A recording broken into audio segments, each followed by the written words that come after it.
Pembingkaian news media pada isu Omnibus Law Cipta Kerja.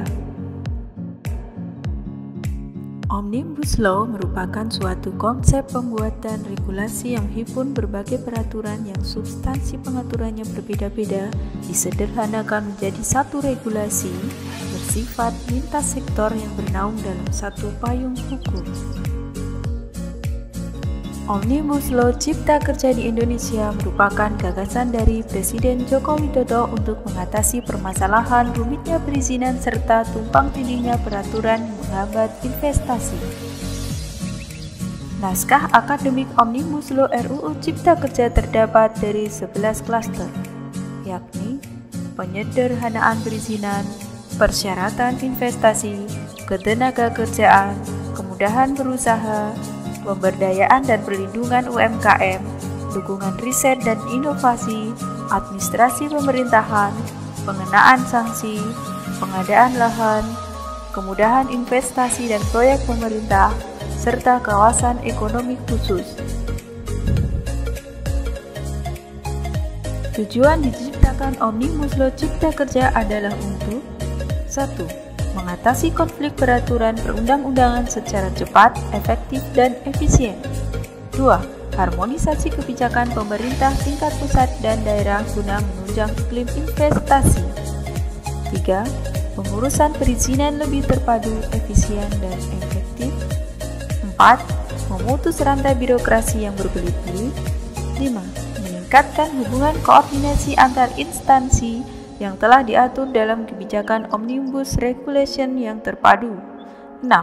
Adanya jaminan kepastian hukum dan perlindungan hukum bagi pengambil kebijakan. Ketika Omnibus Law Cipta Kerja dicetuskan pada akhir tahun 2020, isu-isu bermunculan begitu cepat dan membuat masyarakat resah karena isu yang beredar cenderung dinilai merugikan masyarakat, terutama kaum buruh dan kaum pekerja. Isu-isu yang beredar turut disoroti oleh new media baik di dalam negeri maupun di media asing.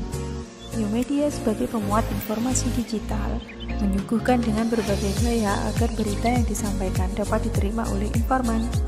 Dalam video ini akan dibahas bagaimana mengidentifikasi isu-isu Omnibus Law Cipta Kerja dengan dua model analisis framing. Pertama, model Robert Altman. Kedua, model Jung Dongpan dan Chirag M. Kosiki. Analisis framing dimaknai sebagai struktur konseptual atau perangkat kepercayaan yang mengorganisir pandangan politik, kebijakan, dan wacana, serta yang menyediakan kategori-kategori standar untuk mengapresiasi realita. Analisis framing model Robert Altman ingin melihat bagaimana realita media membingkai suatu berita. Dalam topik yang akan dibahas kali ini adalah bagaimana media membingkai isu-isu Omnibus Law Cipta Kerja melalui 4 perangkat yang dimiliki oleh model Robert Altman, yaitu 1. Define problem. Bagaimana suatu isu peristiwa dilihat dan apa yang menjadi masalah. 2. Diagnose cause adalah siapa aktor yang menimbulkan suatu permasalahan. 3. Make moral judgment. Nilai moral apa yang disajikan untuk menjelaskan masalah? Nilai moral apa yang dipakai untuk melegitimasi atau mendelegitimasi suatu tindakan? 4. Treatment recommendation. Penyelesaian apa yang ditawarkan untuk mengatasi masalah? Jalan apa yang ditawarkan dan harus ditempuh untuk mengatasi masalah? Pertanyaan dari perangkat Robert Altman tersebut digunakan untuk mengidentifikasi isu-isu Omnibus Law Cipta Kerja dari media asing yaitu Al Jazeera, AP News, dan Channel News Asia. Define problem. Bagaimana suatu isu peristiwa dilihat, apa yang menjadi masalah? Dari ketiga media menampilkan gambaran yang sama dalam menjawab define problem, yakni Omnibus Law Cipta Kerja ini dianggap sebagai undang-undang yang dapat mengikis hak-hak buruh dengan isu-isu utamanya yakni tentang penghapusan upah minimum bekerja sehingga adanya kemungkinan buruh mendapat upah lebih rendah, penghapusan pesangon, adanya jam lembur, dan penghapusan cuti. Selain hak buruh, juga disoroti masalah kemungkinan terjadinya kerusakan lingkungan akibat dari kemudahan akses dalam menarik investor asing. Direct cause, mencari siapa aktor yang menimbulkan suatu permasalahan. Ketiga media sepakat bahwa aktor dalam permasalahan ini adalah presiden dan juga parlemen sebagai perancang undang-undang. Make moral judgment, nilai moral apa yang disajikan untuk menjelaskan masalah. Nilai moral apa yang dipakai untuk melegitimasi atau mendelegitimasi suatu tindakan. Nilai moral yang disampaikan oleh media Al Jazeera dan Channel News Singapore adalah pentingnya melibatkan masyarakat dalam suatu perumusan kebijakan.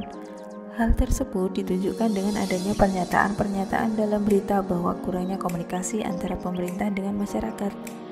Pemerintah dianggap terkesan terburu-buru dalam memutuskan undang-undang tanpa adanya sosialisasi terlebih dahulu kepada masyarakat, seperti yang dikutip oleh media Channel News Asia. Sedangkan Al Jazeera mengutip pernyataan Sutarmiji dalam Facebook yang mengatakan bahwa hukum yang baik adalah hukum yang tumbuh dan berkembang bersama masyarakat. Treatment recommendation, penyelesaian apa yang ditawarkan untuk mengatasi masalah, jalan apa yang ditawarkan dan harus ditempuh untuk mengatasi masalah. Media Al Jazeera dan Channel News Asia membikai bahwa solusi permasalahan Undang-Undang Cipta Kerja yang sudah terlanjur diputuskan adalah digugat di Mahkamah Konstitusi. Sedangkan media Associated Press News lebih menonjolkan supaya Undang-Undang Cipta Kerja dibatalkan. Analisis framing yang kedua, model Zoltan-Pan dan Jirat M. Koshiki. Pada model analisis framing ini memiliki beberapa perangkat framing struktur wacana media, di antaranya 1. Sintaksis, bagaimana wartawan menyusun peristiwa tersebut menjadi sebuah berita. 2. Skrip, bagaimana wartawan menceritakan peristiwa itu ke dalam bentuk berita. 3. Tematik, bagaimana wartawan mengungkapkan pandangannya ke dalam kalimat yang ditulis. 4. Teoritis, bagaimana wartawan menekankan arti tertentu ke dalam berita agar tersampaikan pada pembaca.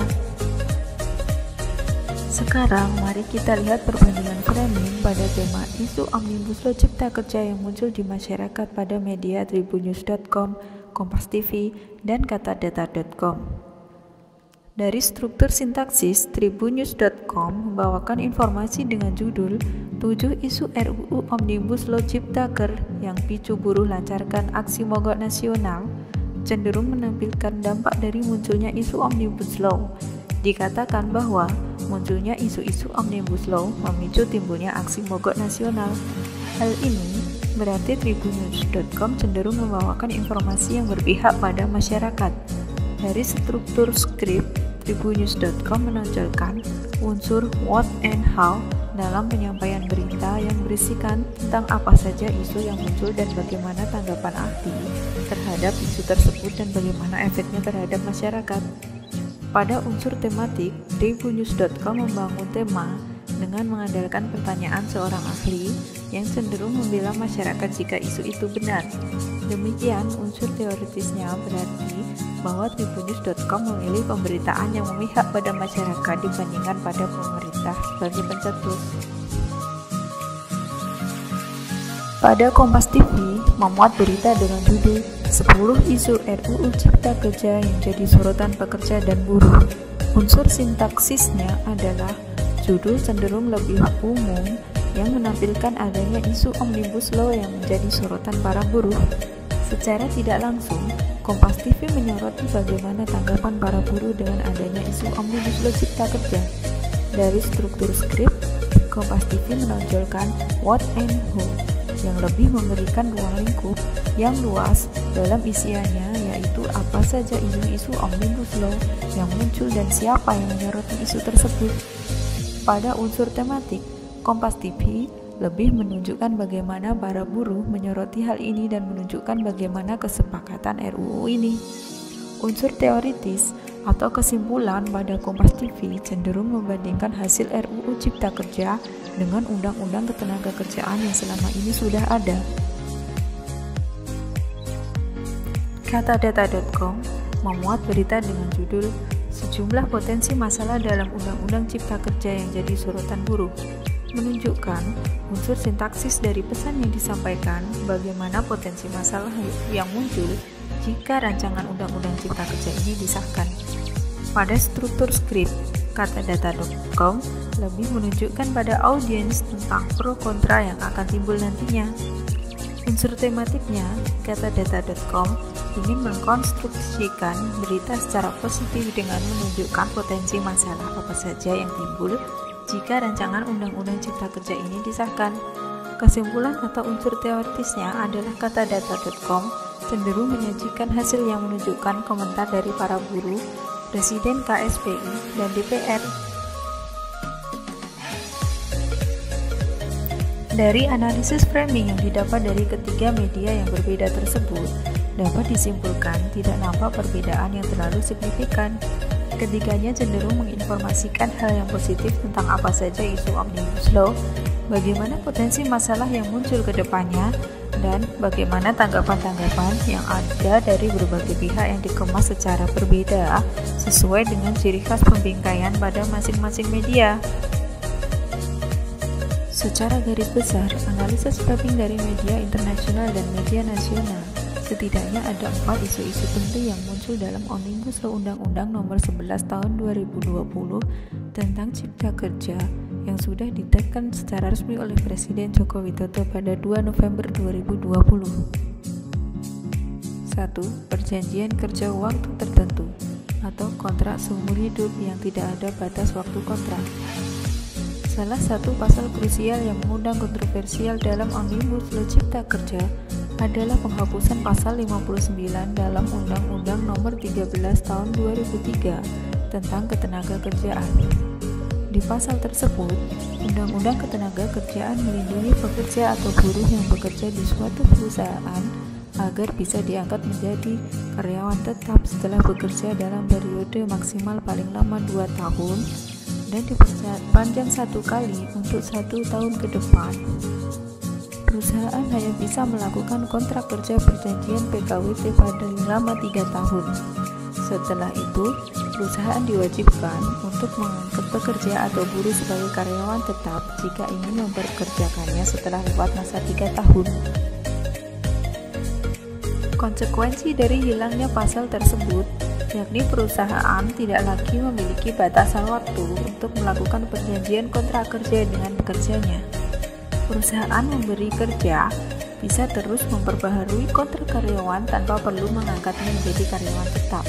Dengan kata lain, Undang-Undang Cipta Kerja akan mengizinkan perusahaan mengontrak karyawan atau pekerja atau buruh sebagai karyawan kontrak seumur hidup.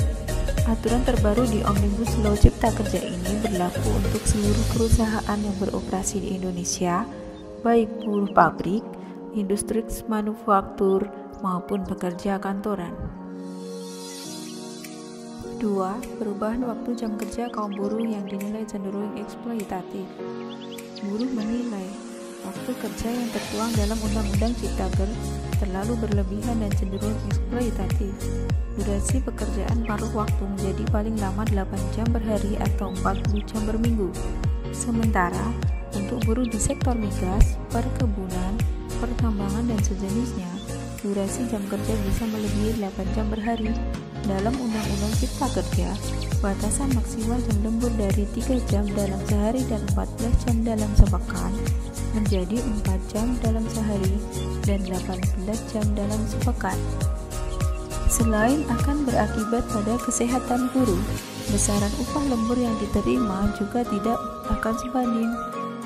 Mengingat upah minimum yang menjadi dasar perhitungan upah lembur didasarkan pada mekanisme pasar berdasarkan PP nomor 78 tahun 2015 tentang pengupahan. 3. Hak cuti dan hak upah atas cuti bagi kaum buruh, termasuk hak cuti haid dan melahirkan bagi pekerja perempuan. Undang-Undang Cipta Kerja dinilai memangkas hak buruh perempuan. Pasalnya, walaupun cuti haid dan melahirkan tidak dihapuskan, namun selama cuti tersebut, para buruh tidak akan menerima bayaran. Konfederasi Serikat Pekerja Indonesia menuntut agar buruh perempuan yang mengambil cuti haid dan melahirkan tetap menerima haknya dan mendapatkan bayaran sebagai pekerja. Apabila hak tersebut dilanggar, maka akan bertentangan dengan International Labour Organization. Ketentuan Undang-Undang Cipta Kerja memang tidak menghilangkan pasal dalam Undang-Undang Nomor 13 Tahun 2003 mengenai cuti haid dan cuti melahirkan.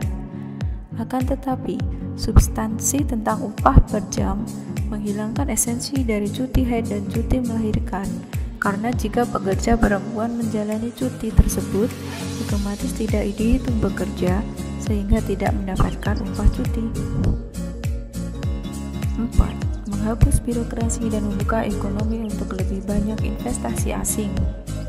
Jokowi menganggap bahwa birokrasi menghambat investor asing masuk Indonesia seperti dalam pengurusan IMB dan AMDAL. Masuknya investor asing dapat memberi pertumbuhan ekonomi yang tinggi, namun masih terkendala birokrasi. Tetapi ketika diidentifikasi lebih lanjut dengan memberikan kelonggaran pada investor asing untuk masuk ke Indonesia, termasuk pada tenaga kerja asing, dikhawatirkan akan mengurangi serapan tenaga kerja lokal. Selain itu, jika negara terlalu banyak memberikan kelonggaran pada perusahaan asing, akan dikhawatirkan terjadi kerusakan lingkungan lokal.